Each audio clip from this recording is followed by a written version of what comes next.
Hello बच्चों, welcome to our classes. तो आज हम आगे टॉपिक करने कंटिन्यू स्टार्ट करते हैं। तो लास्ट क्लास में हमने क्या किया था, एक्सरसाइज 1.1 की थी। और एक्चुअली लास्ट क्लास की वीडियो थोड़ी लॉन्ग वीडियो हो गई थी, 46 मिनट्स की। मुझे भी बाद में रियलाइज हुआ। तो आज की वैसे भी कोई बढ़िया टॉपिक है नहीं। आज हम सिर्फ एक्सरसाइज 1.2 करने वाले, जिसमें सिर्फ 2 टाइप्स के क्वेश्चन आते हैं, लेकिन यहाँ से क्वेश्चन आता जरूर है। तो ये चैप्टर इंपॉर्टेंट बहुत ज्यादा है बच्चा, तो इस बात का बिल्कुल ध्यान रखना है आपको कि ये चैप्टर क्या है, बहुत ज्यादा इंपॉर्टेंट है। एक मिनट बच्चा, है ना। तो हम स्टार्ट करने चलते हैं आगे। तो लास्ट क्लास में हमने क्या पढ़ा। तो लास्ट क्लास में बच्चा मैंने आपको ये सब बताया, रियल प्राइम नंबर्स, फैक्टर्स, फिर हमने कुछ क्वेश्चंस भी किए, है ना। तो आज हम स्टार्ट करने जा रहे हैं एक्सरसाइज 1.2। ठीक है। तो आज की जो एक्सरसाइज है वो है 1.2, किसकी? रियल नंबर्स की। रियल नंबर्स की। ठीक है। कौन सी एक्सरसाइज है बच्चा? रियल नंबर्स की। ठीक है। तो रियल नंबर्स की अगर मैं एक्सरसाइज की बात करूं बच्चा, तो एक्सरसाइज में हमें बेसिकली दो चीजों पे बात करनी है। पहले एक होता है मेरा रैशनल नंबर, एक होता है मेरा इर्रेशनल नंबर।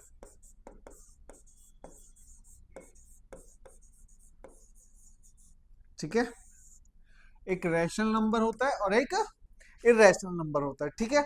अब अगर मैं बात करूं रैशनल नंबर या इर्रेशनल नंबर की, तो क्या होने वाला है बच्चा, ध्यान हमें इस बात का रखना है कि रैशनल नंबर क्या होता है। तो आपको सबको पता होगा कि सर कोई भी ऐसा नंबर जिसमें हम p बाई क्यू फॉर्म में लिख सकते हैं, जबकि क्यू क्या नहीं हो सकता, कभी भी जीरो नहीं हो सकता, क्योंकि जीरो होने से, क्यू जीरो होने से क्या हो सकता है, अनडिफाइन हो जाएगा। और इरेशनल नंबर क्या है, उसकी बहुत ही प्यारी डेफिनेशन एक्चुअली हमारी बुक्स में दी जाती है, the number which is not rational, which is not rational then it is, which is not rational, then it is irrational, it is irrational। बस खत्म। आगे बात समझ में। तो जो रेशनल नहीं है वो इरेशनल है। चलो सर ठीक है, ये तो बुक्स में, तो हमको कैसे पता लगेगा कि कौन सा। तो आपने 9th क्लास में एक बहुत अच्छी चीज पढ़ी बच्चा, टर्मिनेटिंग और नॉन टर्मिनेटिंग। तो मैं आपको एक बार वहां पे हम डिसाइन कर देते हैं, फिर से हम थोड़ा सा बैक क्लास में चले जाते हैं और फिर आएंगे यहाँ पे। तो बेसिकली जब मैं बात करता हूं बच्चा नंबर्स की, तो जब मैं नंबर्स की बात करता हूं तो नंबर्स ना मेरे पास दो फॉर्म में होते हैं। एक तो होल नंबर में 1 2 3 4 5 6, है ना। होल नंबर्स में आपको पता ही है 0 1 2 3 डैश डैश डैश क्या है, ये सारे के सारे कैसे हो जाएंगे बच्चा, ये बात हो जाती है मेरे होल नंबर्स की। फिर मैं बात करता हूं बच्चा, दूसरा जो मैं पॉइंट करने वाला हूं वो मेरा होता है डेसिमल नंबर्स। ये आपको पता होगा, डेसिमल नंबर्स। ठीक है। अब डेसिमल नंबर्स कैसे होंगे, जैसे 1.5, 1.6, 2.8, यानी जिसमें क्या आता है, पॉइंट आता है ना, 3.84। ठीक है। तो कोई भी ऐसा नंबर जो पूरी तरह होल नंबर डिविजिबल नहीं हो, तो पॉइंट्स में खत्म हो, तो वो मेरा डेसिमल नंबर हो गया। डेसिमल में वंस प्लेस, टेंस प्लेस, ये आप सबको पता होगा। ठीक है। तो ये तो रेशनल नंबर है। यहां ये बात कंफर्म है कि मेरे पास कोई भी होल नंबर है तो वो कैसा नंबर होगा, रेशनल नंबर होगा।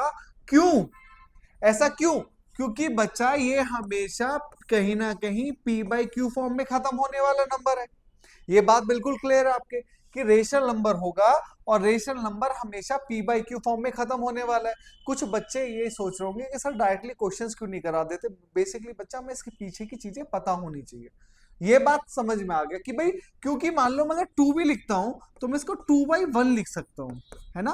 क्योंकि 1 नीचे जब भी मैं डेनोमिनेटर में 1 लिखूंगा, जब भी डेनोमिनेटर में 1 लिखूंगा तो उसकी वैल्यू क्या रहने वाली है, सेम रहने वाली है।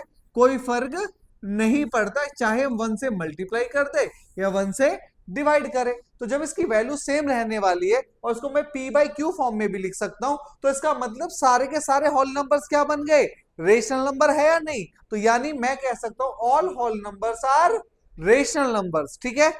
But all rational numbers are whole number नहीं बच्चा, all rational numbers are not rational. क्योंकि अगर मैं बात करूं जैसे 1.5 है तो मैं इसको फ्रैक्शन में लिख सकता हूं, बिल्कुल सर। 15 अपॉन 10 लिख सकते हो, पॉइंट हटाओगे। फिर मैं इसको अगर कट करूं और सिंप्लीफाई करूं तो कितना 3/2। अब ये रेशनल नंबर है, हाँ, क्योंकि सर इस नंबर को मैं p/q फॉर्म में आसानी से लिख सकता हूं, तो ये एक रेशनल नंबर है। ये बात समझ में आ गई? बिल्कुल क्लियर है ये वाली पॉइंट, कि किसी भी डेसिमल नंबर को मैं पॉइंट हटा के नीचे जीरो बढ़ा के उसको लिख सकता हूं, तो वो नंबर कैसे बन गए? वो रेशनल नंबर है। बिल्कुल सही बात है, लेकिन क्या होल नंबर है? नहीं, होल नंबर नहीं है। तो ये तो यहां समझ में आ गया कि all whole numbers are rational number, but all rational numbers are not whole number. चलो ठीक है सर, ये बात बिल्कुल समझ में आ गई आपको। अब हम इससे आगे बात करते हैं। अब हम बात करें डेसिमल नंबर्स की। तो आपने अपने 9th क्लास में अगर ध्यान हो आप लोगों को तो आपने पढ़ा होगा कि डेसिमल नंबर्स मेरे पास दो तरीके के होते हैं। एक होता है टर्मिनेटिंग,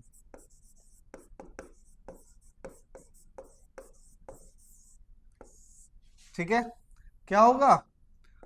टर्मिनेटिंग। दूसरा क्या होगा? Non terminating. ये सब चीजें आपने 9th में पढ़ा रखी है, वैसे बस मैं इसको एक कंसेप्ट में बदलने चाह रहा हूं जो आपको समझ में आ जाए। टर्मिनेटिंग और नॉन टर्मिनेटिंग, बिल्कुल सही बात है सर, टर्मिनेटिंग भी है नॉन टर्मिनेट। तो टर्मिनेटिंग नंबर होता है जब किसी फ्रैक्शन को मैं कंप्लीटली डिवाइड कर सकता हूं, तो वो क्या हो जाएगा मेरा? टर्मिनेटिंग। यानी वो डिवाइड हो जाए, चाहे पॉइंट्स के बाद हो लेकिन डिवाइड हो जाए, तो वो नंबर मेरा टर्मिनेटिंग नंबर हो जाता है। ये बिल्कुल क्लियर होगा कि भाई मैंने 3/2 फ्रैक्शन है, 2 से 3 को डिवाइड किया तो 1.5 आएगा। लेट्स से कोई भी एग्जांपल आप ले सकते हो, मान लो मैंने 4/5 किया, तो जब मैं डिवाइड करूंगा तो 0.8 आएगा। ये बात बिल्कुल क्लियर हो चुकी होगी आपको यहाँ पे, कि भाई कोई भी ऐसा number, any number that can be divisible, that can be completely divisible even after decimal, that number is non as terminating number. कि भाई वो नंबर जो कंप्लीटली डिवाइड हो जाए वो किससे हो सकता है? वो टर्मिनेटिंग हो जाएगा। बिल्कुल सही बात है ये। आ जाओ नेक्स्ट आते। तो नॉन टर्मिनेटिंग क्या होगा?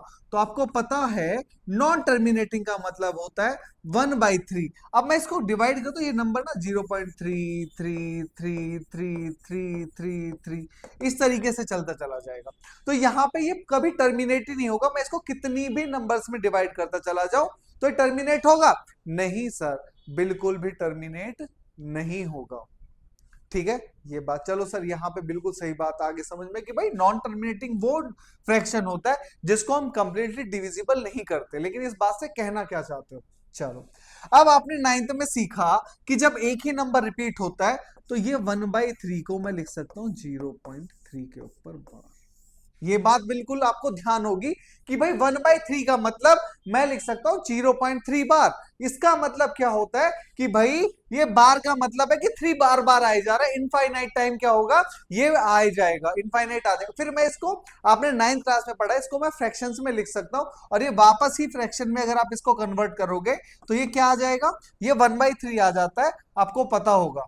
तो वापस अगर मैं इसको कन्वर्ट करूं तो हमने एक पढ़ा होगा अपने x इज इक्वल टू 0.3 करते थे, फिर 10 की मल्टीप्लाई, फिर 1 माइनस, तो वहां से ये वापस मैं इसको 1/3 ला सकता हूं। यानी कोई भी डेसिमल जो रिपीटिंग हो उसको भी मैं क्या कर सकता हूं? क्या कर सकता हूं मैं? उसको भी p/q फॉर्म में लिख सकता हूं। तो यहां तक भी नॉन टर्मिनेटिंग नंबर भी क्या हो सकता है? रेशनल हो सकता है। चलो सर, तो अगर अब मैं बात, अब इसको इधर लेके चलते हैं बच्चा, और नॉन टर्मिनेटिंग पे आ गए, है ना। टर्मिनेटिंग हमने देख लिया, अब आ जाती है बात नॉन टर्मिनेटिंग पे। अगर आपको कुछ भी लिखना है तो वो डिटेल में बाद में आप लिख सकते हो। अब नॉन टर्मिनेटिंग एक तो होता है रिपीटिंग, जो मैंने अभी आपको एग्जांपल दिया कि बार बार आता रहेगा 0.3333 सो ऑन, ऐसे ही चलता रहेगा। 0.1414141414 ऐसे सो ऑन गोइंग ऑन रहेगा। एक होता है बच्चा नॉन टर्मिनेटिंग, नॉन रिपीटिंग।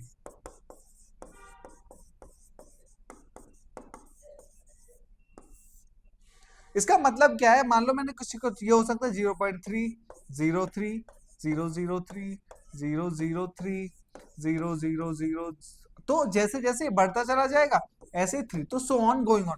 तो यहाँ रिपीट नहीं हो रहा है क्योंकि सर एक बार 0, फिर 2 बार, फिर 3 बार, तो ये ऐसा नंबर नॉन रिपीटिंग। तो जब बच्चा ये कोई एंड ही नहीं होगा ना, रिपीट होगा कोई भी नंबर, तो ये नंबर होने वाला क्या है फिर? ये नंबर है क्या? तो ये नंबर जो है ये कैसा नंबर हो गया? ये इसको मैं पी बाई क्यू फॉर्म में लिख सकता हूं? नहीं सर, क्योंकि पी बाई क्यू फॉर्म में मैं दो नंबर्स को लिख सकता हूं, या तो वो परफेक्टली डेसिमल हो या नॉन टर्मिनेटिंग तो हो लेकिन रिपीटिंग हो। तो बच्चा ये जो नॉन रिपीटिंग टर्म है ना, ये क्योंकि इसको मैं पी बाई क्यू फॉर्म में लिख ही नहीं सकता, तो ये नंबर कैसे हो गए? ये सारे नंबर्स ही कौन से हो जाते हैं? इर्रेशनल नंबर हो जाते हैं, क्योंकि ये कभी भी रिपीट होते ही नहीं। आई बात समझ में? यानी मुझे एक बात तो समझ में आ गई कि सर सारे के सारे non terminating non repeating numbers मेरे कैसे होंगे? इर्रेशनल नंबर होंगे। ये बात तो बिल्कुल कंफर्म है। तो आपने एक बात ध्यान दी कि √2 √3 सारे के सारे प्राइम नंबर्स भी क्या होते हैं? जब हम इनका रूट निकालते हैं तो बच्चा, जब आप रूट निकालोगे तो ये अपने आप को रिपीट नहीं करते, ये आप एक्सटेंड करते चले जाओगे, लेकिन ये अपने आप को रिपीट नहीं करते। इसलिए प्राइम नंबर्स का रूट हमेशा कैसे नंबर होते हैं? आपने 9th क्लास में लिखा होगा, ये it is an irrational number. अब यही बात हम प्रूफ करने वाले हैं कि भाई √3 √2 √3 √5 √7 प्राइम नंबर कैसे एक इरेशनल नंबर है। तो इस एक्सरसाइज में हम यही वाली बात सीखने वाले हैं कि भाई किसी नंबर को इरेशनल प्रूफ हम कैसे करेंगे। ठीक है, तो चलो स्टार्ट करें। तो आपके एक्सरसाइज में क्वेश्चन है कि √3 शायद √2 या √3 होगा। आप कोई भी एक एग्जांपल ले लो, फिर उसके चाहे √3 हो √2 हो, सेम आएगा, सिर्फ डिजिट चेंज हो। तो मतलब क्वेश्चन नंबर 1 अगर मैं लू यहां पे, तो वो क्वेश्चन होगा prove that √3 is a irrational number. अब देखो, बहुत ध्यान देना बच्चे इस बात पे कि मेरे पास जब मैंने डेफिनेशन आपको लिखाई थी, अगर आप ध्यान से डेफिनेशन को देखोगे तो मेरे पास जो डेफिनेशन लिखी हुई है वो रेशनल नंबर्स के लिए तो है, लेकिन रेशनल के लिए कहा लिखा है कि जो रेशनल नहीं है वो क्या बन जाता है मेरे पास? Rational number. तो यहीं से ही हम कंसेप्ट उठाते हैं कि भाई पहले मैं क्या करूंगा, इस नंबर को लिखने वाला हूं रेशनल नंबर, तो मैं लिखूंगा, मैं एज्यूम कर लूंगा, लेट अस एज्यूम, क्या एज्यूम करने वाला हूं मैं? लेट अस, अरे यार रुक जा भाई, मान जा, ये कभी कभी बात नहीं मानता है। Let us assume √5 is A, sorry √3 लिया है ना हमने, तो √3 is a irrational number. Sorry, क्या एज्यूम करेंगे हम? √3 is a rational number, √3 is a rational number. ये बात तो सर बिल्कुल समझ में आ गई। ठीक है, ये मैंने एज्यूम कर लिया। ठीक है, अब भाई मैंने एज्यूम किया है, तो जब मैं ये मान लेता हूं कि भाई मेरा √3 एक रेशनल नंबर है, तो मैं ये लिख सकता हूं, if it is an rational number so I can write it, या we can write, we can write it as P by Q form. बिल्कुल सही बात है, यानी जो √3 है मेरे पास बच्चा, मैं उसको लिख सकता हूं पी बाई क्यू फॉर्म में। ठीक है, जबकि पी बाई क्यू मैं लिखूंगा where P and Q are coprime. और फर्स्ट क्लास में मैंने बताया था कि हमारे को प्राइम नंबर्स क्या होते हैं, ये आपको पता होगा कि भाई पी बाई क्यू में मेरे जो को प्राइम्स नंबर होंगे वो क्या होते हैं, ये आपको लिखा होगा। तो √3 is equal to P by Q, और पी बाई क्यू फॉर्म में क्या नंबर्स होते हैं ये आपको पता है बहुत अच्छे से, इस बात का आप ध्यान रखोगे। ठीक है, ये बात समझ में आ गई, √3 is equal to P by Q. बिल्कुल, चलो, तो जब √3 बाई पी बाई क्यू है, तो मैं करूंगा, तो मैं अगर इसको ऐसे सॉल्व करूं थोड़ा सा, तो मैं यहां से एक बात लिख सकता हूं कि P इज इक्वल टू है √3Q। इसमें तो कोई दिक्कत नहीं है, सिर्फ क्रॉस मल्टीप्लाई कर दिया, तो P क्या हो गया? √3Q। ठीक है, इसके बाद मैं क्या करने वाला हूं, दोनों तरफ अगर स्क्वायर करूं, ऑन स्क्वायरिंग बोथ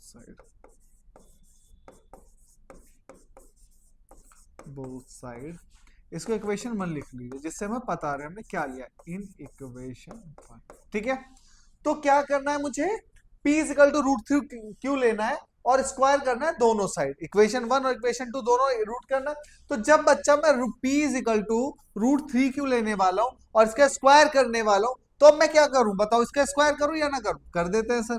तो ये हुआ P square is equal to √3 Q का होल स्क्वायर, और ये भी क्या होगा, होल स्क्वायर। तो इसका आंसर क्या आएगा बताओ? तो सर इसका आंसर आएगा पी स्क्वायर इक्वल्स टू √3 का क्या हो जाएगा बच्चा, 3 क्यू स्क्वायर। इसमें कोई दिक्कत है? बिल्कुल कोई प्रॉब्लम। इसका मतलब बच्चा देखो ये क्या है, पी स्क्वायर एक ऐसा नंबर है जो किससे डिविजिबल है, 3 से डिविजिबल है, तभी तो वो 3 का मल्टीपल है। यानी अगर कोई किसी का, मैंने फर्स्ट डे पढ़ा है कि किसी का कोई मल्टीपल है, वो मल्टीपल कब होता है, जब वो उसके टेबल में आता है ना।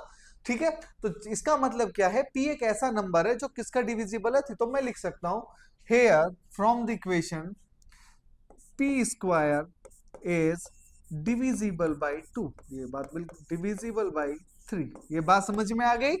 फिर दोबारा करते हैं। अच्छा बच्चा एक बात बताओ, किसी का स्क्वायर अगर डिविजिबल है तो उसका वो नंबर भी उससे क्या होगा, डिविजिबल होने वाला है। अगर उस नंबर का स्क्वायर डिविजिबल, तो मैं लिख सकता हूं अगर पी स्क्वायर डिविजिबल है तो P is also divisible by, P is also divisible by किससे, जल्दी बताओ, 3 से।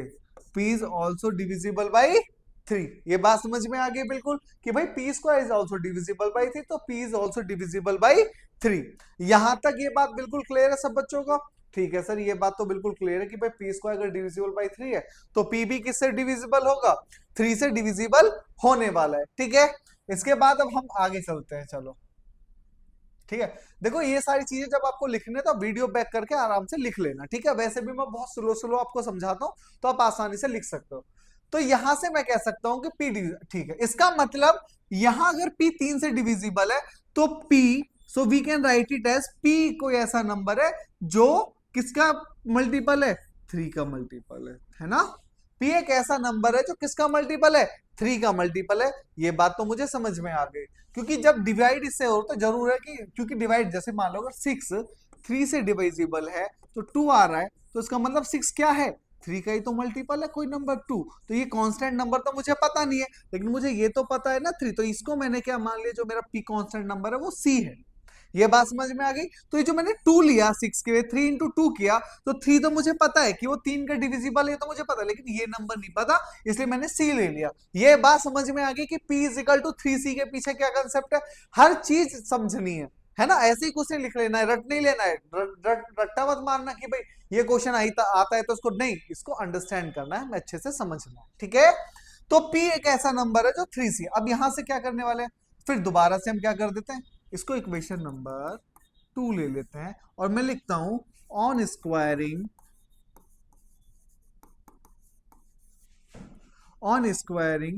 Equation 2 both sides, on squaring both sides, ये भी लिख लेना बच्चा।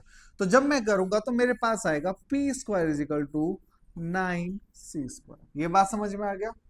अब मुझे पहली इक्वेशन से एक बात पता है कि पी स्क्वायर की वैल्यू क्या है, 3²। तो मैं लिखूंगा put the value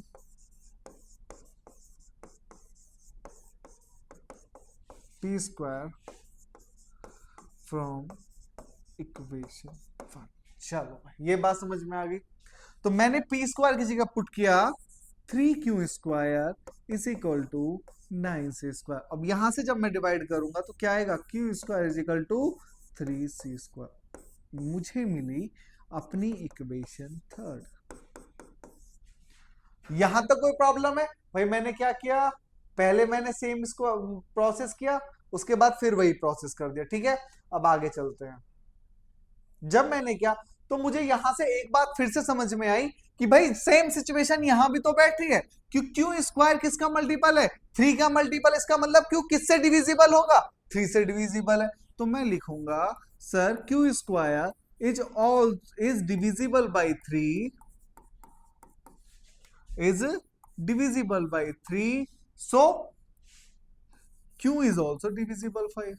Q is also divisible by Q। तो Q एक ऐसा नंबर होगा, ठीक है, ये बात समझ में आ गई। तो मुझे यहां एक बात तो समझ में आई कि देखो, अगर मैं यहां से लूं बच्चा, तो देखो फर्स्ट में देखूं तो P किससे डिविजिबल है, 3 से। Q किससे डिविजिबल है, सॉरी यहां मैंने क्यों लिख दिया 3 से। इसका मतलब क्या होता है कि P भी डिविजिबल है और 3 भी डिविजिबल है। तो मैं लिख दूंगा, फिर मैं क्या लिखूंगा, here P and Q both have 3 as a common factor. Common factor है दोनों का, बट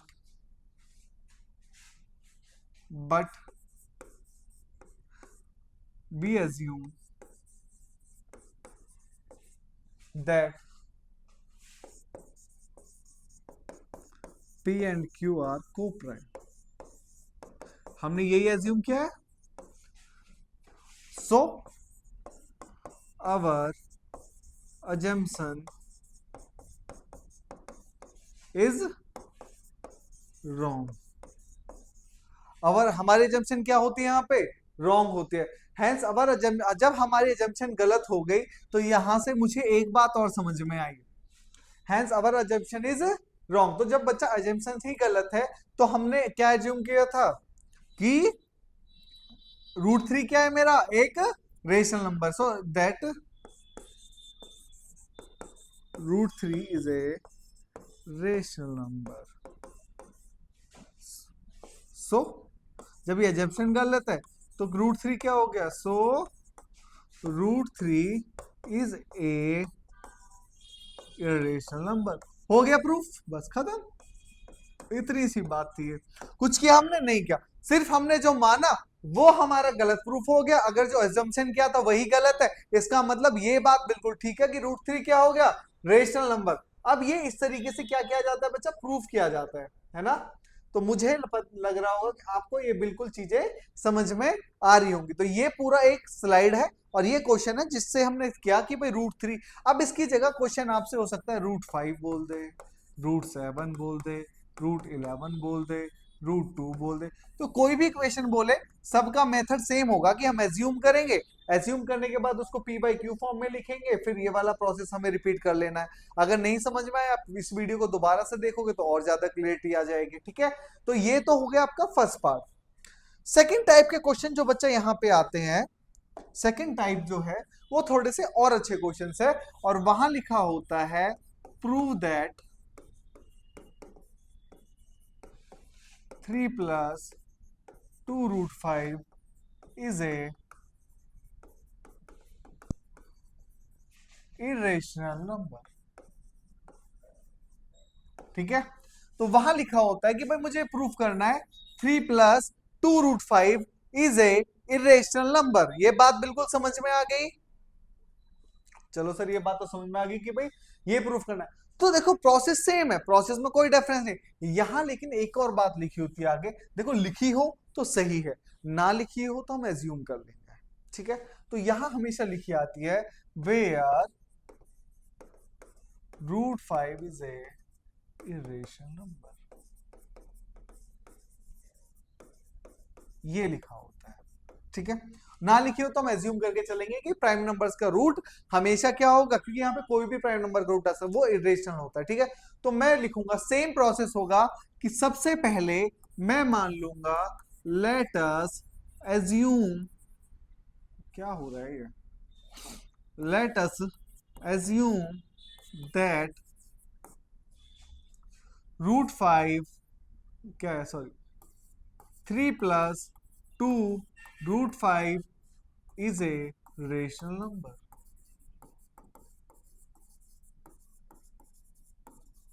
ठीक है सर, ये बात समझ में आ गई कि हम अज्यूम कर लेंगे कि भाई 3 + 2√5 एक कैसा नंबर है, एक इरेशनल नंबर है, एक रेशनल नंबर है। ये बात हमें बिल्कुल समझ में आ गई। चलो, ये बात आपको समझ में आ गई तो बहुत अच्छी बात है, ये मैंने अज्यूम कर लिया। तो वही कंडीशन है, so we can write it as, तो हम इसको कैसे लिखिए, आप लिखो so we can write as 3 + 2√5 is equals to P/Q where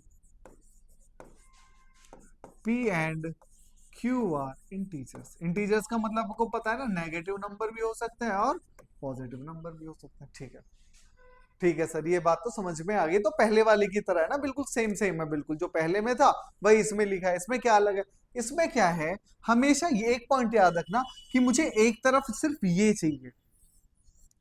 क्या चाहिए? सिर्फ मुझे √5 चाहिए, बाकी सबको मैं इधर ले जाऊंगा। यानी अगर मैंने लिखा 3 + 2√5 = p/q, ठीक है, तो इस तरफ में अब सिर्फ क्या रहने वाला है, बस √5 को छोड़ने वाला। क्या करने वाले हैं? √5 को रखने वाला हूं, बाकी सब उधर लेके जाएंगे। कैसे लेके जाएंगे? ये बेसिक सा काम है कि पहले 2√5 = p/q - 3, ये बस ठीक है। ये 2 इधर जाएगा, तो √5 इसको मैं ऐसे भी लिख सकता हूँ 1/2 p/q - 3, ये बात समझ, ठीक है सर, = में ये बात समझ में आ गई। √5 = अब मुझे एक बात मुझे समझ में आई कि भाई अगर p और q एक इंटीजर है, तो यहां से मैं ये लिख सकता हूं, if p and q are integer, then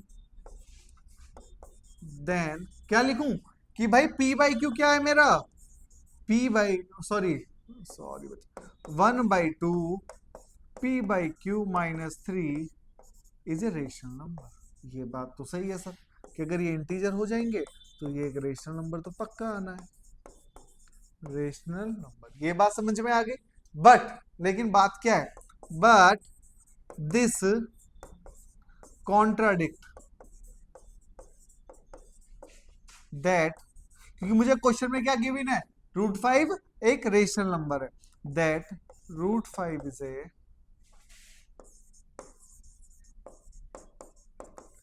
irrational number. ठीक है, तो हमारी अजम्पशंस क्या हो गई, गलत। Hence our assumptions is wrong। तो हमारी अजम्पशन क्या है बच्चा, बिल्कुल गलत है। तो जब हमारी अजम्पशन ही गलत है और अजम्पशन ही हमारी गलत हो जाएंगी, तो अब क्या होगा जल्दी बताओ। तो क्या प्रूफ हुआ कि भाई 3 + 2√5 कैसा नंबर हुआ, एक रेशनल नंबर हुआ। आई बात समझ में, सॉरी इरेशनल, खत्म। तो इसका मतलब मुझे एक बात तो पता लगा सर, ये दूसरा वाला ज्यादा आसान है। बच्चा आसान दोनों ही है, सिर्फ प्रैक्टिस आपको करनी है सही तरीके से। ये रहा आपका क्वेश्चन, ये था आपका जिसमें आपको ये वाली सिचुएशन दी गई, और हमने क्या मान लिया, इसको पहले रेशनल नंबर माना, फिर हमने माना ये रेशनल है तो इसको p/q फॉर्म में लिख सकते हैं, जबकि p और q मेरे दो इंटीजर्स हैं, ये बात ठीक है।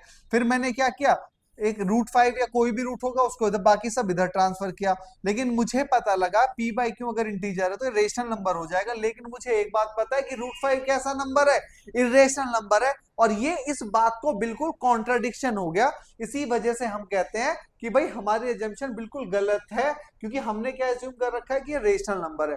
तो हमारी एजम्पशन बिल्कुल गलत होने की वजह से ये नंबर क्या बन गया, एक रेशनल नंबर बन गया। ये है सिर्फ एक्सरसाइज 1.2 आपकी, ठीक है। हम यही नहीं रुकेंगे आज के लिए, सिर्फ इतना, आज की क्लास में सिर्फ हम इतना ही देखेंगे। बाकी नेक्स्ट क्लास में इसके p/q क्वेश्चंस देखने वाले हैं कि कैसे। तो एक तरीके का p/q तो यही होंगे आपके √3, √2, √5। बाकी और भी बहुत सारे टाइप के क्वेश्चन आते हैं जो बहुत ही इंटरेस्टिंग भी होने वाले हैं। तो आगे की वीडियोस के लिए चैनल को सब्सक्राइब जरूर कर दे, ठीक है। आगे की क्लास के लिए चैनल को सब्सक्राइब जरूर कर दे। आज के लिए सिर्फ इतना ही, थैंक यू।